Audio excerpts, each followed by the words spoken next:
நாங்கள் எங்கள் பாட்டி வைக்கிற தக்காளி குழம்பு மாதிரி வைக்கலாம். வரமிளகா, கொத்தமல்லி, ஜீரகம், கடலப்பருப்பு, அரிசி கொஞ்சம், கொத்தமல்லி,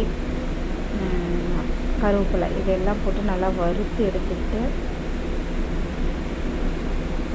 அது தனியாக எடுத்து வச்சுட்டு இதில் தக்காளி, வெங்காயம் இதெல்லாம் தனியாக வறுத்து எடுத்து வச்சுட்டு அதே தேங்காயும் போட்டு நல்லா வறுத்துக்கணும். நல்லா வறுத்து எடுத்துட்டு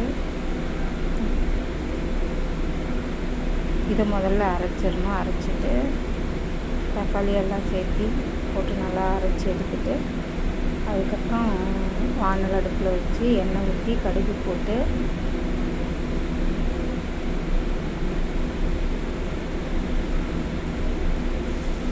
வெங்காயம் போட்டு நல்லா வதக்கிட்டு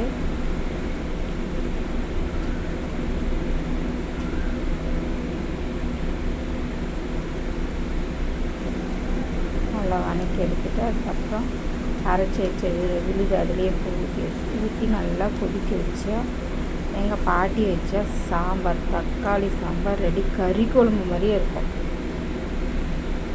நீங்கள் ஒரு டைம் செஞ்சு பாருங்கள்.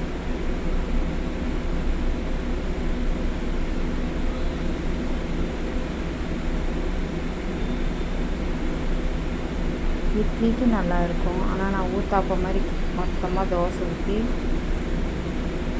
அதை போட்டு சாப்பிட்டா செம்ம டேஸ்ட்டாக இருக்கும். ஒரு நாள் செஞ்சு பாருங்க இதே மாதிரி.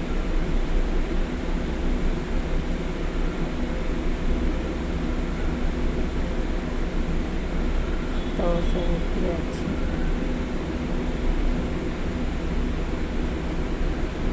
வாங்க சாப்பிடலாம்.